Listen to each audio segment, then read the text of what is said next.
Safe spaces are a big deal. They're critical for learning. Everybody deserves it. Every living creature deserves to feel secure and to be safe. And a lot goes into that. It's a lot of different skills that are layered into us saying, build a safe space. It's the ability to regulate, to complete one's stress response cycle. It's the ability to acknowledge and feel and do something about stress. It is the ability to find a way to remove those stressors and to do all of those things.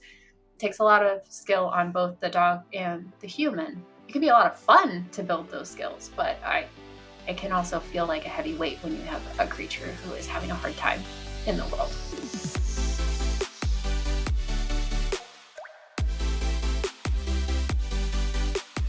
Welcome to Enrichment for the Real World, the podcast devoted to improving the quality of life of pets and their people through enrichment. We are your hosts, Allie Bender. And I'm Emily Strong. And we are here to challenge and expand your view of what enrichment is, what enrichment can be, and what enrichment can do for you and the animals in your lives. Let's get started. Thank you for joining us for today's episode of Enrichment for the Real World. And I want to thank you for rating, reviewing, and subscribing wherever you listen to podcasts.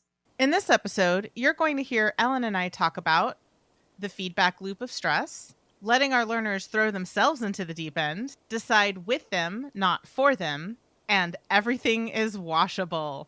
All right, let's get to it. Okay, today we're talking about safe spaces because safety and security are critical to welfare and well-being, and yet our society often glosses over it at best, and at worst, just straight mocks the concept of a safe space. And so let me first start by defining what I mean when I say safety and security. For people who have not read our book or heard us talk about this before, safety is the act of being protected from harm. So we are less likely to be harmed when we are safe. Security is the perception of feeling safe, so we feel as if we are unlikely to be harmed. And those are two different things, and they're not always happening at the same time. You can be safe and not feel secure. You can be very not safe and feel quite secure, but both of them are critical to welfare and well-being. So here's why it's important to reframe this idea of giving individuals of all species a safe space and why it's so important. First of all, everyone experiences acute, chronic, or toxic stress at different points in their lives. And those words mean different types of stress. So let's break that down. Acute stress is like you're living your life, everything's fine, and then all of a sudden this major stressor happens. You get into a car wreck, you get a piece of really bad news, some rando dog barrels into your yard where, the status quo is happening and then all of a sudden it's very much not happening. Real life example for me that just recently happened. A couple nights ago, I was getting my job done, doing things. It was all great. And then I just get this text out of the blue from one of my family members that just sounded really dire.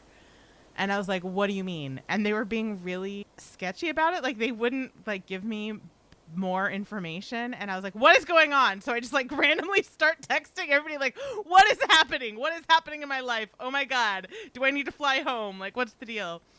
And so I could just immediately feel my pulse speed up. I could feel myself flushing. I could feel my hands sweating. I could feel my solar plexus burning, all of the indicators that I was experiencing sudden and acute stress. Ellen, you got something like that to share? Yeah, I just had dental surgery. And it was a really great experience, which I'm sure not a whole lot of people feel that way about dental work in general. But my clinic was incredible. They are trauma informed. They were doing a really good job of making sure and checking in and doing all of the things. I learned a lot about things I could layer into cooperative care with my dogs from that experience, which was pretty cool. But there were a couple of moments where I was very comfortable given everything. And of course, it's medical stuff. Things will lead to me having a flush response, as you said, muscles tightening, holding your breath, all of those things.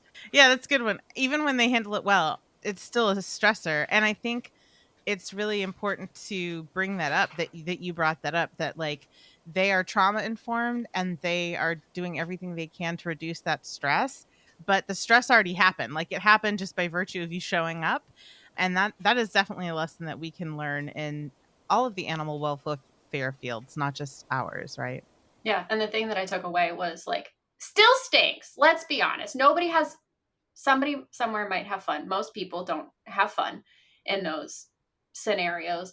And I had to have week 1, week 2. I was no more stressed going in. I was, in fact, less stressed going into week 2, even though it was still stressful because they did such a good job of making sure that I was okay through the entire process, giving me adequate breaks, making sure the environment was nice and comfortable, giving me predictability on things, like all of the stuff that we talk about in creating safety and security. They did. And even for something that nobody wants to do, I was like, yeah, I got this. This is good. This will be fine. We can do it. Yeah, I think it's interesting because um a lot of times we expect, like, I know you had this negative experience, but now we've done this force free thing, or like we've given you a start button, or, whatever, like we've done cooperative care. So why are you still stressed? And people are surprised by that. But if we think about it for our own experience, yeah, obviously, like a lifetime of scary experiences at the dentist is still a lifetime of scary experiences. And one or two experiences at a trauma informed practice is not going to just immediately make that lifetime of experience go away. It takes time and repetition, not repetition in short sequences, repetition over time with long breaks between the trials for us to sort of be able to relinquish some of that stress. And we may never it may never go away. But that leads us to chronic stress, the difference between acute and chronic stress. And chronic stress is when we experience stress over a long period of time. So a good example for me that I didn't even realize, this is such a good example because I didn't even realize that I was stressed until I wasn't anymore. I am not a desert person at all. And when I was younger, I didn't really have any phobias. And I didn't realize that I had a phobia of the desert until I was 19 years old or 20. I don't remember. I was in college, and some friends of mine and I took a road trip to Arizona, and we got to like West Texas desert where there was just nothing. And I full on panicked. Like, they had to keep me drugged up on Dramamine to get me to Arizona, because every time I would become aware or alert again, I would start panicking again. And that's so not my personality or like my, like in general. They were shocked, and I was shocked that I had this visceral extreme fear response. So that experience was an acute stressor. But fast forward 12 years from that experience, and Chuck and I decided to move to Kanab, Utah, which is high desert. And I thought the move itself was comically stressful. It was like a Ben Stiller movie. Like, someday I should write a short story about that move, because it was a nightmare in retroactively the most hilarious way ever. But once we were there, I didn't realize I was stressed. I felt like I was fine, and I could objectively see that there was a lot of beauty in that area. I mean, we were an hour from the Grand Canyon, from Zion, from Bryce, from like all these different like beautiful areas. And so I didn't notice that I was stressed. And then about 6 months into living there, Chuck and I finally I changed jobs at the sanctuary, and that meant I had weekends that overlapped with Chuck's weekend. So for the first time in 6 months, we had a day off together, and we were able to go do something together. And so we drove up to Duck Creek, which is up in the mountains, and we got up, there's this bend in the road, and it went up, and it shifted from high desert landscape to mountains, evergreen trees, these crystal clear glacier ponds or lakes or whatever. And I could just feel the stress melting away from my body. And I did not realize that for 6 months of living in the desert, I had been experiencing this low grade chronic stress where I was just holding myself kind of tightly. And I was always in this kind of like icky space, and I didn't even notice it because it was chronic, because it was just my reality. I didn't even notice it until it left. And once we got up in the mountains, I was like, oh wow, I'm still not a desert person. I just didn't notice that because it was a chronic stressor and I'd been living in it for 6 months. Yeah. My realizations of chronic stress have always come from finding the relief, never from like self reflection. Yo, you okay? I had the same thing when we moved back from Florida. Florida is beautiful. There's a lot about the Floridian environment that does agree with my body because opposite of you, I feel chronic stress and cold. I don't do cold well. So the heat was really good for me. But we moved back up to the Seattle area, and we moved in a time where if you're from the area, we refer to it as the mountain is out, clear blue skies. You can see the mountains from pretty much anywhere that you're not surrounded by trees. And I saw the mountain for the first time and I was like, oh, look at all that go away. That's interesting. I don't even want to climb the mountain. People out here climb the mountain and they find joy and beauty in that. And that sounds like misery to me, but like just seeing it was a relief, which was kind of strange to me. Yeah, it's funny how a lot of times we don't even realize what our chronic stressors are, and we can't articulate why they're a stressor. Like, I have no idea why I had such a fear response to the desert. The only thing I can think is that I've always loved plants and I've always been a water baby. I mean, I spent most of my childhood swimming. Like, so I mean, that's probably why, but I can't tell you, like, I can articulate that this desert space is beautiful and it still stresses me out and I don't know why, right? But I mean, that's also a lesson for like when we're taking care of non-humans who can't articulate how they feel. A lot of times we find with our clients that they also don't notice their pet's chronic stress because it's welcome to Tuesday, right? So that's another thing that we need to be aware of, is that chronic stress happens in all sentient beings, and it can be really hard to identify it in ourselves, which means it can be extra hard to identify it in another living being, especially one who can't tell us their experience. Yeah. And I think the circle that comes with that one is that I have a lot of clients who are attuned to their pet's stress. And in turn, if we think back to like Dr. Kelly Valentine's episode, that caregiver burden seeps in, and then that's chronic stress on the human. And then we've got a bunch of creatures cohabitating in a house, trying to not do the chronic stress thing and just positive feedback loop in the chronic stress. And that is one of the reasons that I default to having a safe space in the plan, is also for the human, because it can play such a big role in letting them walk away from imperfection and being okay with that. And then that leads into toxic stress, which my understanding is that most chronic stress is toxic stress, or it has the potential to become. This is where you can tell that like I'm sort of veering out of my lane a little bit. Fortunately, there's an incredible book by Dr. Christina Spalding called The Stress Factor in Dogs. 10 out of 10 recommend that book for everybody who lives and works with animals, but especially dogs. And she does a much better job explaining and articulating this than I do.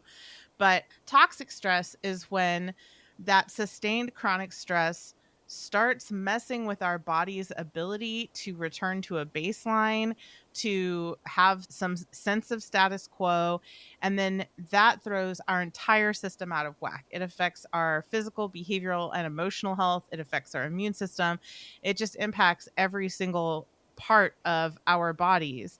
And I experienced that firsthand when I was in Utah. I mean, I lived in Utah for 8 years, and I experienced toxic stress for those entire 8 years that I was there. And lo and behold, my 7th year there, 2013 to 2020. Yeah, 7th year there, I developed an autoimmune disorder. And it took years and a whole lot of labor and expensive medical practices and elimination diet, a physical therapist, like a whole healthcare team, and many, many years to get that autoimmune disorder into remission, which fortunately now it is. But I couldn't identify anything other than the toxic stress and the air quality that would have set that off. The air quality in Salt Lake is pretty dismal. But so toxic stress is where things get real bad, right? So this is really why the safe space, the concept of a safe space, is so important, because our job is not to bubble wrap our learners or ourselves so that we never experience stress. Some stress is good for us. It's healthy to have a certain amount of stress. But when we get into the chronic and especially toxic stress, that's where it can really mess us up on every possible level if we don't take measures to mitigate that. That's the first part of why a safe space is so important. The second part of that, it follows, the logical next step is that in order to prevent ourselves from being steeped in toxic stress or even experiencing chronic stress, is that we need to be able to complete our stress response cycle and return to that baseline that is critical to that physical, behavioral, and emotional health sort of triad. And if we aren't able to do that, that's when things get messed up and out of whack.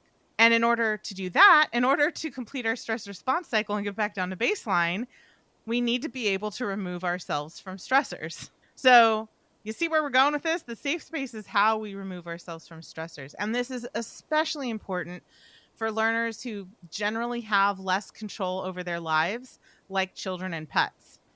Because the less agency a learner has in general, the more important it is that they have agency over their ability to complete their stress response cycle. At a bare minimum, an individual should be able to complete their stress response cycle, even if they have no other control in their life. So I would argue that safe space is one of the most important things that we need to give our learners, that we need to give the learners in our care. So again, like I said earlier, our job as caregivers isn't to wrap our pets in bubble wrap and protect them from ever experiencing stressors. That actually causes a lot of harm, because when learners don't have the opportunity to experience that stress in a healthy way and overcome it and be able to complete their stress response cycle, they actually are harmed in kind of an opposite way. They have no resilience. They have no ability to go out there and live their lives and do things and face challenges and take risks, right? So it's really important that we allow our learners to do that.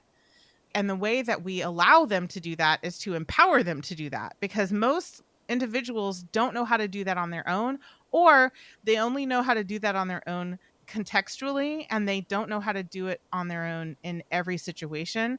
So more often than not, we have to teach going to the safe space, self-regulating, completing their stress response cycle, all of that stuff as skill sets, so that they can do them in every situation in which they need to be able to do that. And I want to say here, optional sidebar, because I have spent most of my life in areas with a lot of different training methodologies. Just because we shouldn't wrap our learners in bubble wrap and protect them from stress doesn't mean that we should be intentionally introducing those stressors to our learners. There's a huge difference between socially mediated stressors, where social mediation means that the teacher introduces or applies the thing to the learner, to their environment, and either naturally occurring, automatic, or mechanical stressors. So there are three terms for the same concept. Naturally occurring, automatic, and mechanical means things that just happen in your environment. Antecedents, consequences, motivating operations, things that just happen in your environment. So that makes a huge difference in the learner's experience between I'm a learner, and my teacher, my caregiver, is the one who did this thing to me to try to give me opportunities to overcome stress, versus I'm a learner and my teacher or my caregiver was there to support me while I experienced a stressor from the environment. And my teacher and my learner actually guided me through that process and supported me and gave me help when I needed help. So instead of being the ones who are introducing the stress to quote unquote build resilience in our dogs, we should be a safe space for our learners. We should be there to support them as they go through those challenges, as they experience the naturally occurring stressors in life. We shouldn't shield them from the stressors, but we also shouldn't be the ones who are introducing the stressors. We should be there supporting them as they navigate the stressors that just happen in life. And I get to do this with Miley a lot. My little puppy is giving me so many opportunities to just be there to support her while she navigates the world. And it is such a joy to watch her. We'll go out on an adventure walk and she's like, I'm going to try to cross this creek on this little rickety twig. And I'm like, I don't think that's going to work out for you. But I also can do a risk assessment and see that you're not going to be in any serious danger if you learn this lesson. So I'm going to let you try it, and I'm going to be here for you if you need help getting yourself out of a sticky situation. And I will say one of the reasons I felt okay doing that is because she has really good core strength, because the breeder did a lot for the puppies. And also I've continued that work with Miley in our home. So she's got excellent balance. She's got excellent core strength. She did try to cross the little stick across the pond. It in fact did not go well. She did fall into the little pond, or the little creek. I mean, I've been calling it a pond. It was a creek. I don't know why I called it a pond. But then she had to figure out how to get out of that embankment, and she had to kind of try a few different ways to navigate climbing up that embankment. She fell down into it a couple of times. I was watching her. I was making sure she was okay.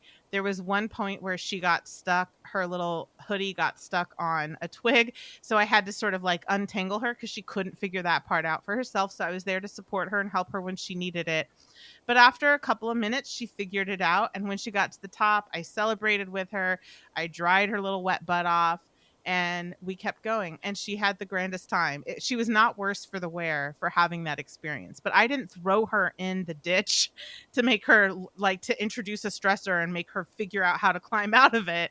I let her have that experience, and I was just there to supervise and support as needed. Yeah, I think that's an important distinction, like a hugely important distinction. The question I always ask myself is, am I doing this to my learner, or am I letting my learner do this? And those are two very different things. Leica has done a very similar thing. If you see our 14 categories of enrichment poster that we worked on with Lily Chin, Leica is safety, security. I don't know. She is on the edge of an embankment about to go in the water because that was a thing that happened. She likes to go in the water. I did the same assessment. The water is clean enough. She is going to be fine. We can do a bath. I can get her out. Everything's going to be fine. She went in and she was like, well, that was deeper than I expected. Swam to the edge and then did it again. Like, she was fine. Meanwhile, I've had Griffey who launched himself into a pond not knowing what it was, and then he got a look on his face like, oh my God, what did I do? This is hell. And like, buddy, you got to swim. I'll come get you if I have to, but like, I believe that you can get back to this embankment. And he opted to not do that again. I didn't toss either of them literally into the deep end. They did it themselves and they got to navigate out. I love that. We're basically just letting our learners throw themselves into the deep end. I mean, the other day, just yesterday, we were doing some scent work in the house and a treat rolled under. We have a foam pad that's pushed up because we need to get rid of it, but who wants to do a dump run? Not me.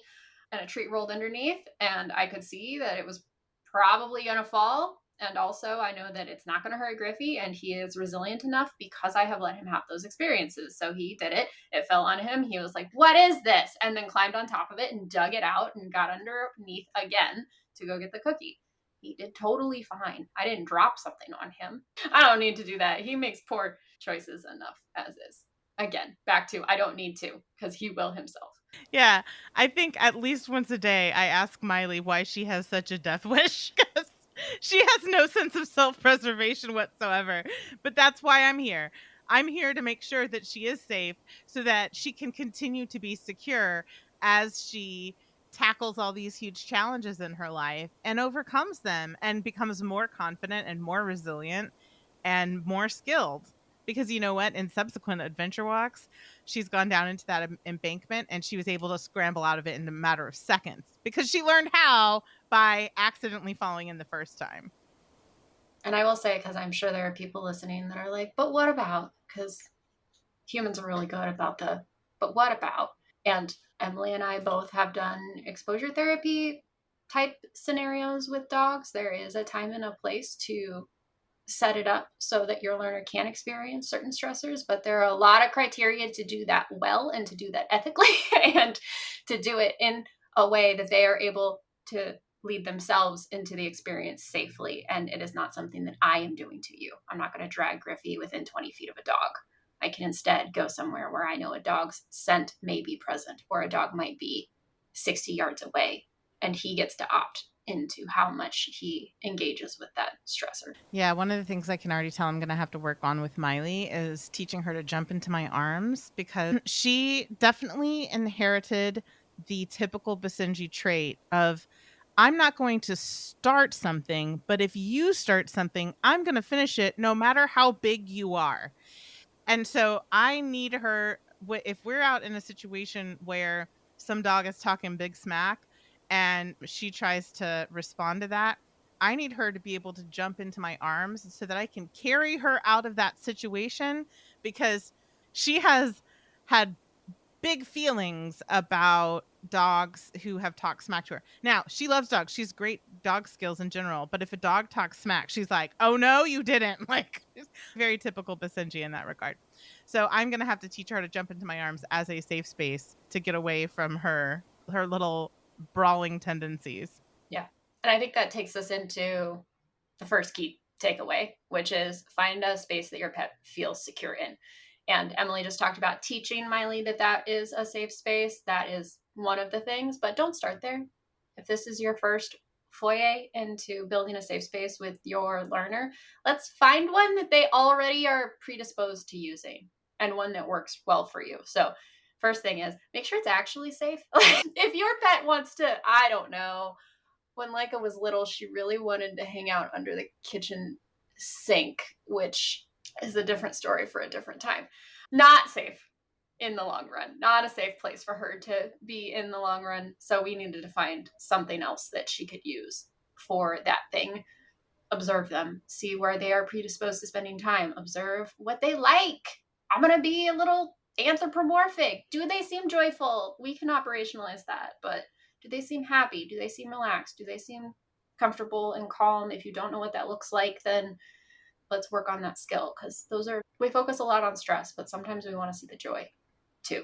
So observe them, see what they are predisposed to already, and then let's leverage that to make the process a little bit easier for everybody involved. Yeah, and I think one thing that I see a lot with clients is that they know their dog's safe space, they just don't know that they know it. Because I often would ask clients, like, does your dog already have a safe space that they go to? And clients will either be like, no, or I don't know. And then I'll reframe the question and be like, okay, if something happens and they run away from something, where do they run to? Do they run to a specific place? And the client will be like, oh yeah, they always go to like my husband's lazy boy, or, something like that. And it's like, okay, that's the safe space. So I think that's one of the things that I find delightful is that people know, they just don't know that they know. So a lot of times it's our job to help them realize what they already know, which is they know their dog, they know where their dog goes to get out of harm's way. And that's, we just have to help people to realize that, to articulate that for themselves. And I think the other part of that is we're not asking for perfection here. We're looking at like what can we build on. So like to that point, I worked with a dog named Ben. Ben had storm and thunder phobia to the point of injuring himself during those times. And when I was talking to his people, he would go into the bathroom, the bathtub, which is very common for that particular suite of things. The issue is once he got in there, he couldn't relax to that. He could help himself enough to go to a place that was a little bit better than everywhere else. But once we got there, we got stuck and we would dig to the point of injuring ourselves if we weren't interrupted. And so we started with, all right, so he's already told us that bathroom is providing him some relief, something. It is being maintained without your help. He is choosing it. He is going there reliably. It is helping in some way, shape, or form. Let's now look at that and say, how can we make it better for him? Not, can I teach you to go use this crate in my bedroom or whatever it is, or can I make you do XYZ thing? Like, let's go ahead and just take what they have and build on it rather than starting entirely from scratch, unless we have to. You have to teach Miley to jump up because you already see the problems. But Miley has multiple safe spaces already that you have a foundation to build from. So with that, start with somewhere that we can build, and then we're going to teach them how to use it. So this can look like a couple of different things. I realistically want my people, my clients, myself to be able to cue the dog to go to that place. Because what I coach my clients on is when we're starting this process, unless your pet already has a lot to work with, and I do have some that are like, nope, I've got this. I will go there 100% of the time whenever stress is present. Don't worry about me. There's going to be a point where you see the stress and you're going to say, hey, let's do this. Hey, let's do this. Hey, let's do this, until they will feel the stress and go, maybe I should do this and go to their space. So we want to be able to put that on cue. And for us, it's like go to bed or come here, depends on what we are trying to do in that safe space. Eventually for you, for Miley, it's going to be some sort of cue that says, get up in my arms, little creature. Please don't make me pick you up. I don't want to do the work for yourself. I don't want to put my face down in barking, snapping faces, so I need you to just come up to me so we can both just get the hell out of Dodge. Yes, nobody is benefit from being in this location. And then the second part of that, we want to be able to cue them. And then once we get there, we want to be able to layer in things that make this like a spa-like experience and take the essence, not the actual spa. That's going to be different for each dog. I had one, his name was Alfie. His safe space sound was The Nanny, the TV show The Nanny. And for like some families, that is going to be the absolute nightmare. Alfie, you put on The Nanny, he would go on his bed and lay in the sun and like flip belly up and snore. And so for him, The Nanny was a spa-like experience. So we have to look at what is your pet like, and we can look at auditory things. We can look at olfactory things. We can look at different visual stimuli. Some dogs are going to really like it to be dark. Some dogs are going to like it to be bright. Some dogs are going to want there to be certain textures. I worked with one dog that his safe space would never include a dog bed. His safe space actually needed to include an elevated metal platform because he ran so hot that like that temperature regulation was a huge part of it for him. It was the only way he could feel comfortable and relaxed. And so what we want to do is layer all of those things in there through preference testing, typically. And we have a episode on preference testing that I will link in the show notes for folks that are wondering how to do that. Yeah, I can't emphasize enough how important it is to do this with your learner, not for your learner, and make sure that they actually are choosing these things. Because, yeah, I had a client with greyhounds, and we tried all different types of beds for their safe space / relaxation station. And he also ran hot. And so he just really, really loved their polished concrete. And so we just put painter's tape in a square on the polished concrete, and that was his designated relaxation station / safe space, because we needed it to be a specific space that everybody in the house could see to honor it. But also he just really wanted to be on the floor. And also one of my other favorite stories is one of my clients, which is ground zero for essential oils, tried to use lavender essential oil as the dog's relaxation scent. And he let her know in no uncertain terms that lavender was not it for him. He ripped the infuser out of the wall. He took it out the dog door to the very farthest back corner of the yard, dug under the fence, and shoved it under the fence. I was like, I don't think he is not a fan of lavender, right? So just because essential oil companies tell us that lavender is a calming scent does not mean that every individual is going to agree with that assessment. And BT dubs, I'm also one of those people. Since I got COVID, I fortunately recovered all of my sense of smell and taste.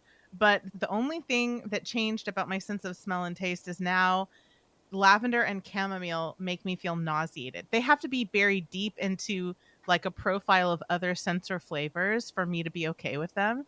So I'm also on the anti-lavender train. Like, please don't give me a lavender scented anything, right? So I hardcore identify with that dog. Yeah. Yeah. And I've had a number of the internet, capital T, capital I, internet is probably going to tell you that white noise is magic, depending on where you end up. And I have had so many dogs that have a fear response to white noise. Like the white noise kicks on and our ears drop and our eyes get big and our posture gets low and we start trembling. And so we have to look at what do they like. Both of my dogs find a couple of things in particular very relaxing. They are part of that safe space. When things are stressful, we can put it on and we see an immediate response. It is Julian Solomita on Twitch or YouTube, because we have spent so much time watching that while we're just relaxing that the dogs are like, oh, Julian's on, it's nap time. And West Coast hip hop, very specifically. Other forms, not the same result as that West Coast vibe. And so like when we're at the vet, and I will turn on one of those two things. When the dogs next door are having a lot of feelings, I will turn on those two things. And you can visibly see both my dogs go, oh, it's rest time. and they will go hunker down in their beds and they will do the thing. And we're able to move on to another activity rather than being hypervigilant about whatever is happening. But that's because I observed that was the result of those two things. I wasn't like, you little creatures are gonna love Julian because I do. That's not how that worked. Yeah, no, my birds, every bird that I've had has had very strong music preferences, and they've all been very different. Like Kaya is a post-punk girl. Like her favorite band is Cursive. I used to listen to Artist Hard all the time when she was a little baby. I mean, I think Artist Hard is one of the most perfect albums of all time. It's just perfection from beginning to end. And so I think that's why she is a post-punk girl, and she loves listening to any post-punk, not just Cursive, like any post-punk. Bayou, when he was alive, was a musicals boy. Evita was his favorite, which was unfortunate for me because Evita is not my favorite musical, but he loved to sing along to Evita. I had a little Scarlet Macaw named Ishelle who was absolutely in love with Joanna Newsom. This bird had some like medical issues and she was in a lot of pain as a baby, and Joanna Newsom was the only thing that would calm her down. And I had a African gray who really, really loved Disney songs for Disney cartoons. So like they all have very strong preferences. And I think, dogs and parrots are different, but I think that there's a lesson to be learned from that like you really have to do those preference tests to let the learner tell you what is actually relaxing to them. Yeah, one of the most delightful things a few years ago, I had a client that was working on building the safe space so that her dog could be home alone and deal with some stressors on all of the things. And so she went on the sound preference deep dive. She found what worked for Molly. And at the end of the year, her Spotify Wrapped was essentially Molly's safe space playlist. And it brought me so much joy to see that. Yeah, I would lose my cool kid card from working in music if any of the people that I worked with in the music industry saw my Spotify Wrap. But I'm like, in my defense, I'm using this music for reasons. This is not what I just listened to for fun. Yep, not to yuck anybody's yum, but this is not my yum. It's somebody else's yum. Well, even if it is my yum, I wouldn't listen to it exclusively and obsessively, except that it's serving a very specific function. And I think that takes us to the last key takeaway. I tell my clients we are signing a social contract with your creature right now. When we start to build this, we are going to sign a social contract that says, within the best of my ability, I am going to prevent anything bad by your perception happening to you here ever. Now, caveat asterisk, that is what we are trying to do. We're going back to the socially mediated versus naturally occurring. That does not mean if I have a client that is working on sound phobia that I want them to carry the weight of, oh my God, my dog just went to their safe space and then the thunder is going to start. And so I have to get my dog out of the safe space because the thunder is going to start. Let them be. Our goal is that our safe spaces are so resilient and have so much weight on them that if they're using them and then something bad happens to happen, we're not going to start from square one. We are going to be able to build that trust and that rapport up pretty well. If it was extreme enough, that's not the case, then whether or not your dog was on the safe space probably was not going to make a difference. Like something bad real happened. So to the best of my ability, I am not going to let anything bad happen to you here. And so the example that I always use is like a safe space where mom and dad get the timeout signal is if she goes to her dog bed and goes and lays down, particularly her pink blanket is her blanket. She loves that blanket. And Leica, if you have not seen her, she's a scruffy little mutt, and so sometimes she gets a little hanger on after she goes poop. It doesn't happen all the time. She doesn't enjoy it. We are now at a point where she enjoys the poopy butt less than getting the poopy butt taken care of. So now she comes over and she gets really sad and like hunches her back and looks at us and just kind of trembles and then rears up on us like, please fix it. But before, if we saw that she had a hanger on, we would not allow her to make it to her dog bed if we were going to take care of it. Once she made it to the dog bed, that just meant we were doing a whole lot of laundry, friends, because we are not going to violate that and do something that I know you're not going to like while you were there. We just got to wait for it. And then when you come off, we will go ahead and take care of it. We'll do all the laundry and all of the things. My mom's a preschool teacher and always tells kids everything is washable. We don't need to stress about these things. So once you're there, within the best of my ability, nothing bad will happen to you once you are there. Yeah, I think we've also had to do this for Copper because we knew that bringing a puppy into a house with a 16-year-old dog was going to come with its challenges. And we learned pretty quickly what those challenges were going to be. And obviously, the big one for Copper was he just needed a way to get away from Miley. He needed to have a safe space. And for many reasons, the entire upstairs made sense to be his safe space. Miley, it's very hard to manage our upstairs for a lot of different reasons. The largest of which is that it's a wide open space. There are no doors upstairs. So, baby gates and X pens just aren't really a thing up there. But also our family bed is up. That's where Copper likes to go to take a nap during the day. So it was easier for us to put a baby gate at the stairs on our main floor. And we had to be really clear with Miley, like, this baby gate is not for you. This is Copper's gate. And if he asks to go here and he goes through it, you don't go through it. You can do other things. I'm going to make sure you have lots of fun and social time, connection, all of that stuff. But the gate is not for you. And she learned that very quickly, fortunately. I mean, she's a puppy. she's great at picking up on new things. But yeah, we have to keep that sacred. She never goes upstairs. I don't know. She may never go upstairs. Miley and I may sleep in the office for the rest of Copper's life. If we do end up moving back into the family bed with Miley, there would have to be some very clear criteria for telling Copper when the upstairs is Miley time and when the upstairs is safe space. We would have to create very clear contingencies for him so that we don't violate that safe space. But it may be easier for us to just let him live out his life and Miley and I just sleep in the office for the rest of his life, which I would be sad about that, but I would do it for our dogs. Yeah, I think that's important to specify. Nothing bad in your perception happens to you here. I don't get to decide that. Back to, I don't get to decide most of this. They have to tell us. For Copper, Miley being up there, not great, because she's a puppy and he's old and like, leave me alone. You got little razor teeth and just like, let me have some alone time. It may be family members entering that space. I have plenty of dogs that once they want to go to bed, like you have to let them go to bed. Nobody can go in there. You have to let them sleep. It is critically important that they are left alone when they go there. And then for some dogs, the nothing bad is going to happen to you also includes closing a door or confining them in that space for some way. If it is a requirement that they will have to be closed in at some point for a dog who has stranger danger or a dog who has a tendency to get into all of the shenanigans while their people are gone. If that is a safety thing that the dog needs to be confined, then we have to teach that as part of the safe space.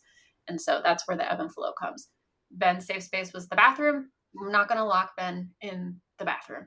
But if Ben was a little baby puppy and I had to go to work for a couple of hours and little baby puppy was going to get into everything and absolutely everything, then I would make sure that closing the door was taught and built in outside of the context of everything terrible is happening. So we have covered a lot in this, and safe spaces are a big deal. Like Emily talked about in the very beginning, one, they're critical for learning. Everybody deserves it. Every living creature deserves to feel secure and to be safe. And a lot goes into that. It's a lot of different skills that are layered into us saying, build a safe space. It's the ability to regulate, to complete one's stress response cycle. It's the ability to acknowledge and feel and do something about stress. It is the ability to find a way to remove those stressors and to do all of those things.